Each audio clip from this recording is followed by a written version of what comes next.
Fondo Monetario Internacional. El paso de la Segunda Guerra Mundial dejaba como saldo el desafío de reconstruir Europa. La importancia del ámbito económico recababa en recuperar la estabilidad monetaria internacional. Uno de los propósitos fue el de erigir un sistema internacional basado en la interdependencia económica y comercial, considerando que ello garantizaría la cooperación entre naciones y desvirtuaría la oportunidad de conflictos entre las mismas. Se hacía entonces necesario apuntar a la creación de instituciones financieras que cumplieran dicho objetivo, surgiendo de este modo el Banco Mundial y el Fondo Monetario Internacional.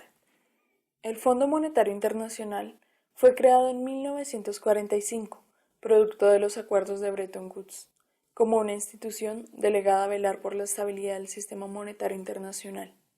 De esta manera, sus principales funciones se abocan por emitir informes periódicos que den cuenta de la situación económica y financiera internacional, al igual que asistir tanto técnica como financieramente a los países miembros.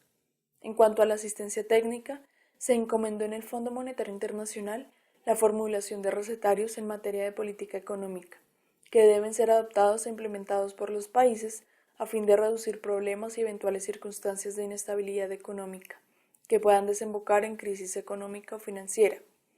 Lo anterior, de acuerdo con la propia organización, tiene por objeto mejorar las condiciones de vida del grueso de las poblaciones de los Estados miembros. ¿Cómo puede un país obtener un préstamo del Fondo Monetario Internacional? Un país miembro puede solicitar asistencia financiera al Fondo Monetario Internacional si tiene una necesidad real o potencial de balanza de pagos, es decir, si no puede obtener financiamiento en montos suficientes y en condiciones accesibles para hacer frente a sus pagos internacionales netos, por ejemplo, importaciones, amortizaciones de la deuda externa, y al mismo tiempo mantener un nivel adecuado de reservas para hacer frente a necesidades futuras. El préstamo del Fondo Monetario Internacional brinda un margen de seguridad que da más flexibilidad a las políticas de ajuste y a las reformas que debe realizar el país para corregir sus problemas de balanza de pagos y restablecer las condiciones para un vigoroso crecimiento económico. Ante la solicitud de un país miembro, el Fondo Monetario Internacional por lo general pone a disposición sus recursos en el marco de un acuerdo de préstamo, que puede estipular, dependiendo del tipo de instrumento de préstamo que se utilice, las políticas y medidas económicas específicas que el país conviene poner en práctica para resolver su problema de balanza de pagos.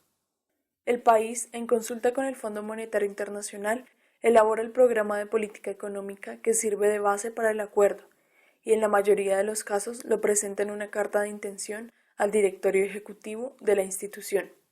Una vez que el directorio aprueba el acuerdo, los recursos del Fondo Monetario Internacional se entregan normalmente en desembolsos periódicos, a medida que se va ejecutando el programa.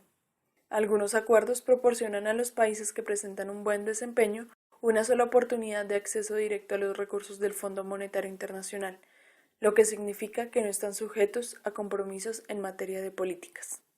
En este punto es necesario tener en cuenta que las políticas que deben implementar los Estados como condición de los préstamos están anclados al enfoque económico del cual esta institución es heredera, es decir, la economía ortodoxa.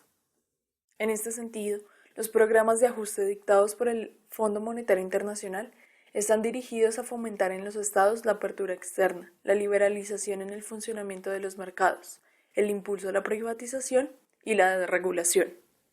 La conjunción de estos elementos es percibida por dicha institución como garantía de la solidez macroeconómica para aquel Estado que las haya llevado a buen término.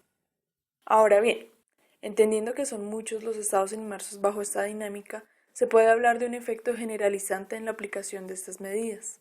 Es decir, en la medida en que más estados acceden a subsidios crediticios, se fortalece la tendencia a la consolidación de un orden económico global movido bajo un mismo enfoque teórico. En este sentido, a pesar de las acentuadas diferencias entre estados en tanto desarrollo de sus economías, el Fondo Monetario Internacional abraza la competencia y las ventajas comparativas como principios a aplicar de manera indiscriminada, fomentando así una suerte de uniformidad político-económica internacional.